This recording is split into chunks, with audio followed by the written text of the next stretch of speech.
Hi guys, welcome to my channel. Another recipe ulit tayo. Panoorin nyo hanggang dulo, madali lang ito MG gawin.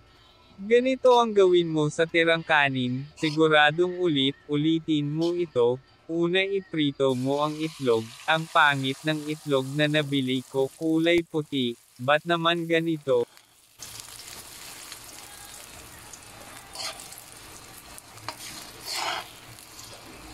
Sunod na gawin ay igisa sa bawang ang hiniwang hipon, ihalo ito ng ihalo, hanggang sa magkulay orange yung hipon, pagkatapos ay ilagay na ang kanin, at ihalo lang ng ihalo, pagkatapos ilagay na ang itlog, durugin ang itlog para mahalo sa kanin, lagyan na ng pampalasa, lagyan ng kunting toyo at kunting magic sarap. Hipon. Maglalagyan.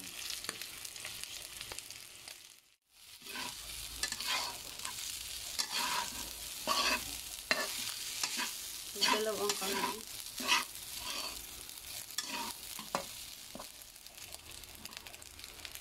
Baka na nga.